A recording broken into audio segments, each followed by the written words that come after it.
Vance McDonald.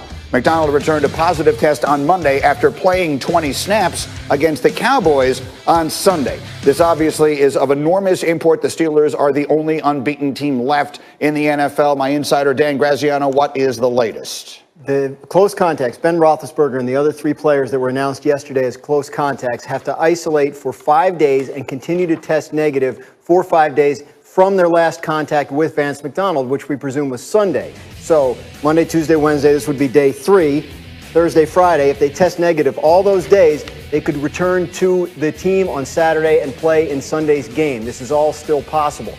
You should not assume that just because others have, for instance, Matthew Stafford last week, right, that it's automatic that they will. Alan Sills, the league's chief medical officer, told us on a conference call yesterday that there have been 3 cases where individuals in this situation where they were identified as close contacts, tested negative a couple days, and then out of nowhere tested positive. So it can happen. You have to pay attention to the results from each day and make sure they're on track. But the comparison you made is a good one. Matt Stafford of the Lions was in almost an identical situation last week. He did come off the COVID list. He did play. He didn't play particularly well. I guess there's no way to know for certain if there was cause and effect. But Mike Tomlin said yesterday that if Roethlisberger is available to play, he will play. He did. And now there's another thing. He hurt his knee in Sunday's game. So he's allowed to go to the team facility for treatment. That's in the rules. But there are very strict regulations when he can be there, who he can have contact with, which doors he can and can't use, etc. So he'll be able to get treatment on that knee. And it's possible if they cleared the COVID testing and the knee checks out, he will play Sunday. But obviously, a lot of questions still to answer. Again, they're the last unbeaten team. Let me get the guys back in here. There's not a lot to speculate about, but there are, I guess, the simplest of possible questions. Ryan Clark, my former Steeler, I will start with you. If Ben Roethlisberger, for any of the reasons we just named, does not play Sunday against the Bengals and Mason Rudolph is the starting quarterback, Ryan, who wins the game?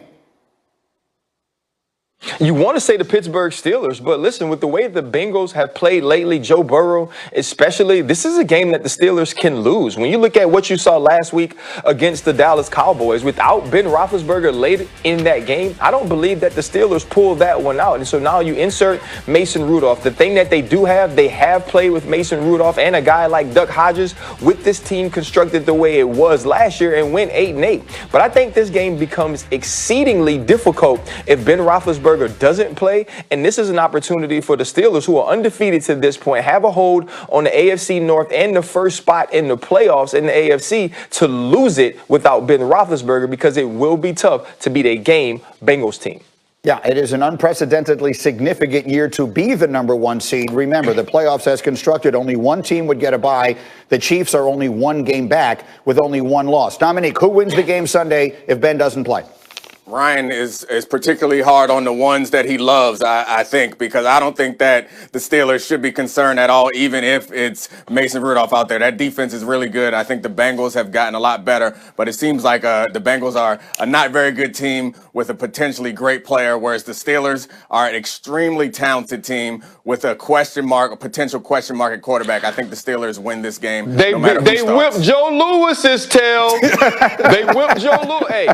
Hey, Tennessee Titans start the same thing. Rocky Marciano. Every time we talk about boxing, somebody bring up Rocky Marciano. We're not even 5 minutes in on a Wednesday, and it has begun. Okay, let's get to the next order of business. Again, Graziano will let us know if there's any further news during the show on Roethlisberger. Let's get to the Cowboys, because on Monday, Stephen Jones said that Dak Prescott is, quote, our quarterback, and the Cowboys are fired up about their future with him. Yesterday, Jerry Jones was asked about the possibility of picking a quarterback high in this year's draft. Listen. Right now, it looks like we're in line for the 3rd pick. Now, it could move up, could move down, but if it stays at 3, is it crazy to bring up the idea of taking a quarterback with the 3rd pick, or the 2nd pick, if you may have it? Yes. You asked me if it's crazy to bring the idea up, and I'm answering you, yes. We're playing games here, guys, but it's not the thing to be talking about at all. Dak is our quarterback. So that's what he said. Here are the percentage chances. They have a 6% chance of getting the top pick in the draft. That is behind the Jets and the Jaguars. Currently, they're projected to pick closer to 5th than they are to 1st, and we would assume 1 and 2 are the 2 spots where you would get the really high-profile quarterbacks in this draft, Trevor Lawrence, Justin Fields. So should the Cowboys find themselves in a position where they could draft one of those 2 guys, RC, do you believe Jerry Jones when he says if they're sitting there with a chance to draft Trevor Lawrence, that they don't take him? Hell no. You don't believe that either, Greeny. And that's why you asked me the question, because you knew you didn't believe it. You know what Jerry Jones is doing right now? He's being a great businessman. He understands where his team is and how, if you're on the outside looking in, you can see how valuable Dak Prescott is. And also, don't kick the man while he's down. He's at home. His ankle is broken. He wish he could be playing. He is saying the right things. But if you have an opportunity at 1 or 2 to get one of these young quarterbacks who, to me, are a lot closer in talent and a lot closer in projection and a lot closer in potential than people are making it out to be, Jerry Jones is definitely going to explore that. Right now, what he's doing is he's saying, you know what? During Dak's contract negotiations, I said everything I needed to say to make sure that he didn't get the contract I didn't want him to get. But now I can speak glowingly of him because we aren't in that space. Don't believe Jerry Jones. He's making sure the public in his locker room feels a certain way about him.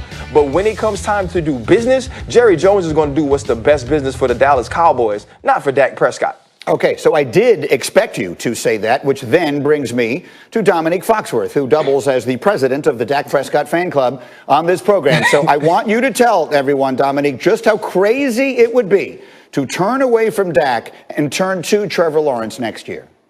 I mean, I wish I could tell you that. Like, I love Dak Prescott in part because most people were down on him when I thought he was better than who he was, when I thought he was better than people thought. But I'm not a fool. Like, if you have the number 1 overall pick, the way that people are talking about Lawrence, like, you have to at least give that a thought. So I think it'd be foolish because the difference between your team when you have a slightly above average to even much above average quarterback, which I think Dak Prescott is, to having a potential future Hall of Famer, which is the way people are talking about Trevor Lawrence, like that is huge for your team. So I think you have to at least consider it. And then you think 6'6" white Christian quarterback who can throw that thing in Dallas, Texas? Good Lord. Jerry Jones would run to the podium. Go ahead. Dom, do you know what Dak Prescott feels like right now? Dak Prescott feels like you are Little Weezy and Ice Cube. And the people who need to know what that means, they know what that means. I cannot believe you have turned on Dak in the way that you have turned on Dak today. I haven't turned on Dak. I cannot believe you. I haven't turned on Dak. That's why Greeny brought the question to you because all I'm saying is that you have to consider it. I'm saying that what Jerry Jones said, I'm saying the same thing you said. Jerry Jones is lying or he's dumb. If you end up with the number 1 overall pick and the guy who is there is the most highly touted quarterback since Andrew Luck, then you have to at least consider it, right? Considering it is one thing. Let me throw a different name into this conversation. And the name is Herschel Walker. Because once upon a time, the Dallas Cowboys built a dynasty by trading away a star player in Herschel Walker and bringing in a slew of draft picks that Jimmy Johnson turned into teams that won 3 championships. He only got to coach 2 of them. If you decide that Dak Prescott is, and Dominique, you're calling him an above-average quarterback? I thought this season proved to us that Dak Prescott was far better than anyone thought because the team has fallen apart completely without him. You turn that number 1 pick into a treasure chest of draft picks, and you win a championship or 2 with Dak Prescott as your quarterback. That, Dominique, is what I expected you to say. Well, I mean, Herschel Walker falls into the Ice Cube and Wheezy category as someone else who we're all out on at this point. Sure. But I do also understand that as a strategy. But you can go that route. But I do think that there's a difference. I think Dak is fantastic, but I don't think that Dak is Aaron Rodgers. I don't think that Dak is Patrick Mahomes. Like, I'm not delusional. Like, some of y'all was delusional in thinking that Dak was not as good as he was. And now I'm not going to be delusional and think that Dak is like the other piece of that is this, though. League. Like, if Trevor Lawrence, you believe that Trevor Lawrence can reach those heights, then you take that move. That's the only thing I'm saying. RC, go. I think the thing that scares me The thing that scares me with the Trevor Lawrence thing is they're saying that he's the best quarterback or the best prospect since Andrew Luck. And as far as I remember, Andrew Luck was never the best quarterback in the NFL. Andrew Luck never carried his team to a Super Bowl. I guess some of that was injury and maybe some of the things that were around him. What we've seen from Dak Prescott is he is the Dallas Cowboys from a leadership standpoint and from a player standpoint. So I think it goes one of two ways. If you get a pick that high, you need to turn it into works out for you from a contract standpoint. You can get him in a place to where you can continue to build the team and you have a pick that high. I believe people are going to want that pick. People are going to give you a king's ransom for that pick. And I believe that would be the best business for the Dallas Cowboys. I mean, the pick that turned into Jared Goff went for 2 1s, 2 2s, and 2 3s. So, I mean, I can't even imagine what the pick that could be Trevor Lawrence would turn into. Now, Dan, educate everybody here because I had to ask you this morning. If they did decide to draft a quarterback and move on from Dak Prescott, could they trade Dak? What happens with Dak? They would have to franchise tag him and then trade him, or sign him and then trade him. And so it becomes difficult, especially once you've made the pick and everybody knows you have to trade him. Right. And that franchise tag, as we discussed, is $37.7 million. Hembo brought this up this morning. Joe Burrow, last year's #1 pick, his entire rookie contract is $36 million, less than 1 year of Dak Prescott. If the Cowboys end up with the #1 pick, they absolutely have to consider this. There's no question about it. That is